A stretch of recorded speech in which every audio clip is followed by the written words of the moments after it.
I'm Greg Leigh.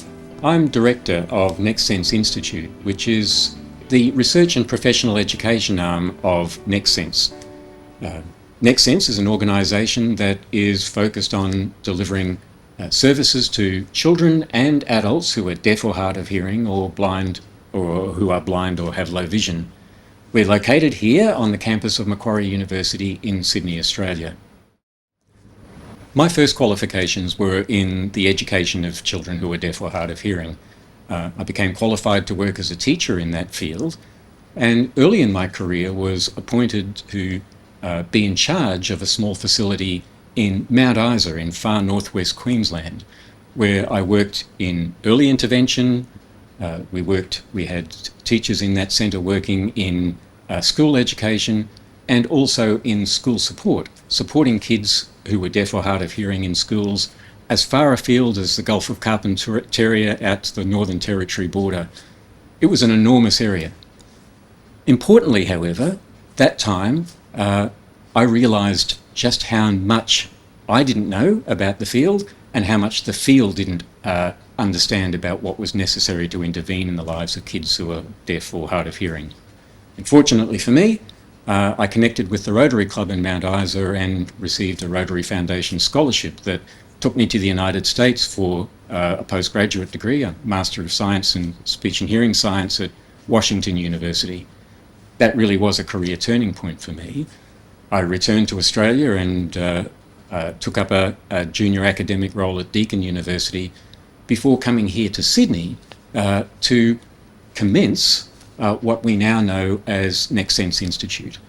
It commenced as a program for a small-scale program at that time in research and professional education, and through the Institute we provide a master's degree program for teachers and allied health professionals who are going to work with children who are deaf or hard of hearing. It's been 30 years since I've come to this role, and I honestly couldn't think of any better place in the world to be working. Generally speaking, my research focuses on earlier identification and early intervention for children who are deaf or hard of hearing. I've been fortunate over many years to have support for studies that look at specific interventions, including studies that have investigated interventions using telepractice, and also at the overall outcomes of those interventions for children who are deaf or hard of hearing. Importantly, the research that I've been able to do has had a focus that has led into advocacy work.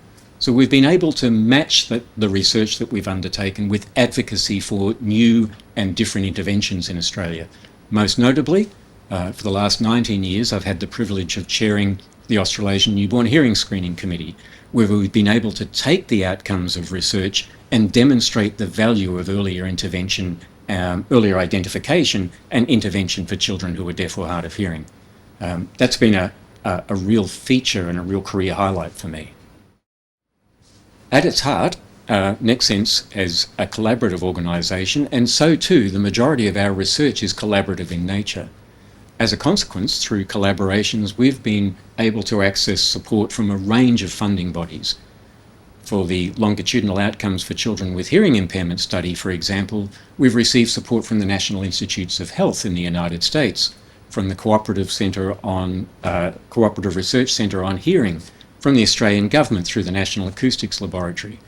For other projects, we've collaborated with researchers from this university, Macquarie University, and from universities such as the University of Melbourne, receiving funding from the National Health and Medical Research Council. For other projects, we've been fortunate to receive funding from the Australian Research Council. In all of these projects, collaboration has been at its core, and as a consequence of that, we've also been able to attract funding from a range of philanthropic supporters, donors who would otherwise support to this organisation for service delivery that have been convinced of the value in investing in research to advance practice. If someone had told me when I started working in this field over 40 years ago that I would see the sorts of outcomes that we see for children who are born deaf or hard of hearing today, I frankly would have told them they were dreaming. It's easy to be passionate about the work I do because the results of the efforts over the last 40 years to advance practice, to advance technology, to advance techniques for intervention are so palpable in the day-to-day lives of children who are deaf or hard of hearing and their families. The outcomes that we see really do justify the effort that goes into it, and makes it a real joy to be part of this ongoing experience of advancing knowledge and advancing practice in this area. I'm a long-time Australian football enthusiast. Having moved to Sydney 30 years ago, I've been a member of the Sydney Swans Football Club for the last 25 years and have enjoyed all the highs and most recently the lows associated with that support. It really does form a big part of my life. As well, my wife and I are avid supporters of, or avid enjoyers of symphonic music, and we're supporters of the Sydney Symphony. And together we are both involved in a range of volunteer work, most particularly with the St Vincent de Paul Society and the Vinnie's Van project, which is an outreach project that provides support to people who are likely to be or are homeless. All of those things keep me sustained outside of the work that I do, but the work that I do still has a very large and important part in my life as well.